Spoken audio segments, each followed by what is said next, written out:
काव्य लिखने वाले श्री जयदेव महाप्रभु, बंगाल का उनका जन्म।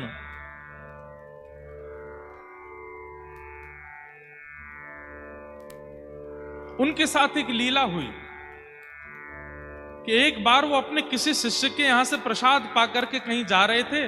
खूब सारा धन धान्य सोना चांदी उनके पास था। बीच मार्ग में कुछ लुटेरों ने उनके रथ को रोक लिया और सारा धन हरण कर लिया। जयदेव महाप्रभु बोले, भैया तुम सब ले जाओ, हमको छोड़ दो। तो डाकुओं ने सोचा कि इसने हमारा मुंह देख लिया है, हमारा रूप पहचान लिया है, ये राजा को जाकर के हमारे बारे में बता देंगे, हमारी मृत्यु हो जाएगी, हम पकड़े जाएंगे। तो उन डाकुओं ने क्या किया, महाप्रभु जी को पकड़ के आधी रात में दोनों हाथ और पैर काट दिए जयदेव महाप्रभु के, और उनके बचे हुए शरीर को एक कुआं में फेंक करके रथ लेकर के चले गए। जयदेव महाप्रभु वहीं कुआं में पड़े पड़े गीत गोविंद गा रहे हैं, ठाकुर जी का स्मरण कर रहे हैं। तभी एक नगर का राजा वहां से निकल रहा था। उसने जैसे स्वर सुना तो वो राजा भी गीत गोविंद का पाठ करता था, पर जयदेव महाप्रभु से कभी मिला नहीं था। उसे पता था कि जो गीत गोविंद मैं करता हूं वो कुछ जयदेव महाप्रभु ने लिखा है, पर उनका दर्शन नहीं हुआ आज तक मुझे। कुआं में झांक करके देखा तो बिना हाथ बिना पैर का कोई व्यक्ति, और मंद मंद मुस्कुरा रहा है, रक्त की धार बह रही है, और बस जगन्नाथ जी को याद कर रहे हैं। सैनिकों से कहा, जल्दी निकालो इनको बाहर। जयदेव महाप्रभु को बाहर निकाला, पूछा आप कौन हैं? जयदेव महाप्रभु ने अपना परिचय नहीं दिया, बोले कि बस मैं तो जगन्नाथ जी का भक्त हूं, यहां से जा रहा था, किसी व्यक्ति को कुछ चाहिए था, लूट के ले गया, मेरे हाथ पैर काट गया। अरे भगवान, आप मेरे नगर चलिए, मैं आपकी चिकित्सा करवाऊं। और जयदेव महाप्रभु को लेकर के गए, उनकी मल्लम पट्टी आदि करवाई, चिकित्सा करवाई, और राजा ने जयदेव महाप्रभु को अपना राजगुरु बना करके अपने पास बैठा लिया। आज्ञा मांगी, ध्यान से सुनिएगा सब लोग। एक दिन जयदेव महाप्रभु से आज्ञा मांगी कि हे महाप्रभु जी, आप मुझे आज्ञा कीजिए कि मैं एक नियम धारण करना चाहता हूं। जयदेव महाप्रभु ने कहा, एक ही नियम धारण कर लीजिए। बोले क्या?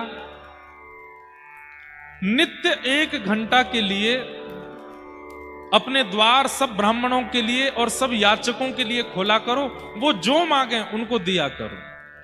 1 घंटे के लिए खूब दान पुण्य किया करो, और 1 घंटे में जो आ जाए और जो मांगे सब दे दो। राजा ने कहा, जो आज्ञा। अब तो महाराज पूरे भारत में हवा की तरह बात फैल गई कि उड़ीसा प्रांत में एक राजा है, 1 घंटे के लिए द्वार खोलता है, उतने में जो पहुंच जाए जो मांगते हैं सब देता है। बड़े बड़े ब्राह्मण, बड़े बड़े याचक सब आने लगे।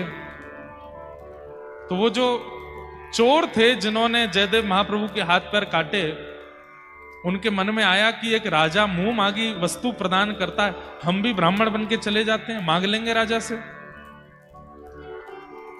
उन्हें यह नहीं पता था कि जिनके हाथ पैर हमने काटे वो वहीं बैठे हैं।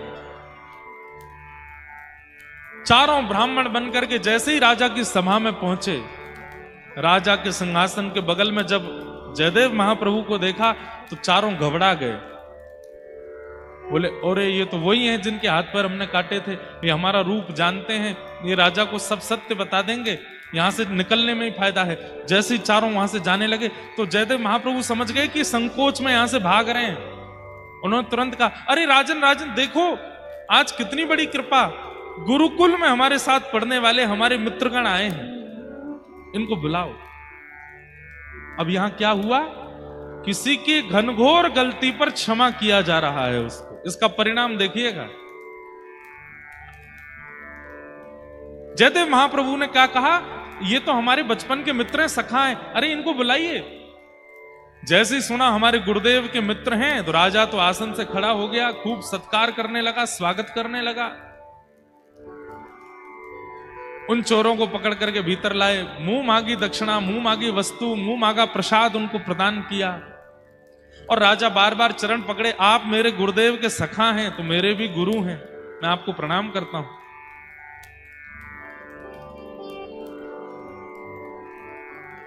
वो डाकू चोर सब सोचने लगे, बोले कि ये जयदेव महाप्रभु, इनके हमने हाथ पैर काट दिए और ये हमारा इतना सम्मान करवा रहे हैं।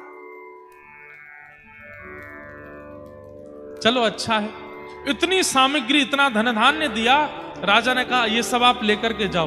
तो उठा नहीं पा रहे थे तो राजा ने सैनिक भेजे उठा करके सामान की इनके आश्रम तक छोड़ के आओ। इतना सामान दिलवाया। जब वे सैनिक सामग्री उठा करके चल रहे थे तो बाहर जाकर के उन सैनिकों ने पूछा, महाराज आप लोग कौन हैं? हमारे यहाँ इतने बड़े बड़े ब्राह्मण आते हैं, इतने बड़े बड़े याचक आते हैं, पर इतना सम्मान, इतनी सामग्री, इतना धन धान्य आज तक किसी को नहीं दिया गया। ये हमारे राजगुरु जो हैं, जिनके हाथ पैर नहीं हैं, इन्हें आप बचपन से जानते हैं, इनके हाथ पैर कैसे कट गए, जरा इसके बारे में आपको पता है? तो वो चारों चोर क्या बोलते हैं, देखो आज वो राजगुरु बना बैठा है, लेकिन सच्चाई हमसे पूछो। बोले क्या सच्चाई? बोले जब हम बचपन में गुरुकुल में पढ़ते थे तो हमारे गुरुजी के सोने के पात्र इसने चोरी कर लिए थे। झूठ बोलने लगे। और जब इसने सोने के पात्र चोरी किए तो गुरुदेव को जब पता चला तो गुरुदेव ने हमको आज्ञा करके कहा, वन में ले जाओ, ले जा करके इसका सर धड़ से अलग कर दो, गुरुद्रोही है, गुरु के यहां चोरी करता है। हम इसको वन में लेकर के गए, पर हमको इस पर दया आ गई, हमने इसका गला तो नहीं काटा पर हाथ पैर काट दिए, इसको छोड़ दिया। जैसे ही उन चोरों ने झूठ बोला, इतना बड़ा जघन्य अपराध किया, उसी समय पृथ्वी बीच से फट गई और वो चारों पृथ्वी में समा गए। प्रकृति ने उनको नष्ट कर दिया। ये क्षमा का स्वरूप है।